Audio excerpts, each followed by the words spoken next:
What is up, guys, and welcome back to the channel. I think based on the thumbnail you guys know what this video is about. I didn't think that this day would come so soon, but it is true, we did sell the Kodiak. Some of you may notice that that is not our Lance 1150. We are actually storing this rig here for a few months for the new owner, and he bought this Eagle Cap 1165 and had it dropped off here, and then we put it on the truck for him. The 1165 is a 3-slide camper, which is really big. It's actually taller than ours, so with his air conditioner, I think he's every bit of 14 feet or maybe a little bit more. So he's gonna have to do some modifications long term to remedy that and get his height lower. He actually saw our rig at an event this year, and when he saw the truck pop up here in Arizona for sale, he thought it was meant to be and he had to have it, and so he came and checked it out. He drove it with our Arctic Fox 1150 on there because obviously he lives full-time in an RV, so he is going to have it in an RV configuration all the time. So that leads us to what is next, and that is this. It's a 2022 F450 Platinum. It's pretty much completely stock. I have a Torklift video coming out after this video installing all the tie downs and the super hitch and everything, front hitch. So make sure you guys subscribe to the channel so you make sure you don't miss those upcoming videos. You can see them sitting next to each other here. Obviously this one is stock. We are going to be doing a severe duty build. We're going to be doing super singles, a 3-inch lift, either the E-Click or the King pin top shocks.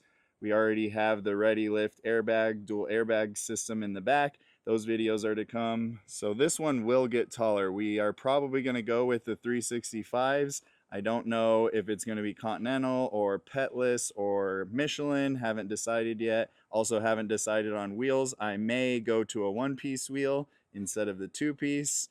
Not exactly sure yet. We've actually already been on a trip in the truck camper in this truck, and man, holy cow, is it a completely different experience than the Kodiak. You know, there's pros and cons to this, just like there's pros and cons to that. Stability wise, you know, even with the Ready Lift and the stable loads in the back, this truck is a lot lighter, being an aluminum body and not having a flatbed and all the boxes. So yeah, you know, similar in a lot of ways, different in a lot of ways. I was surprised how stable the Kodiak actually is in that configuration, being that tall compared to being in a stock F450 with all the load stability in the back. This is pretty much a fully loaded truck. It is the Platinum. It's got the automatic steps. I love the interior. This is a color that you don't see very often. Center console. I love having a spinner on these trucks because the turning radius is just so good.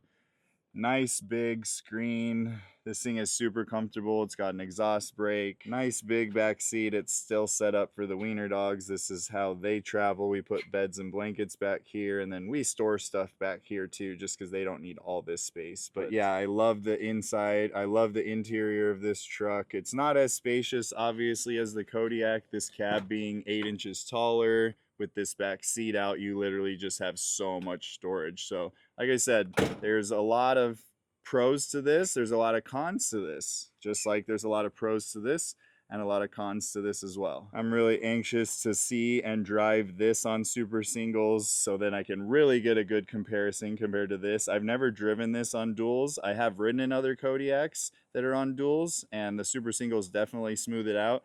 This rides pretty stiff empty. All these big, you know, medium duty type trucks do. But you know, I think the super single is really going to smooth out the ride.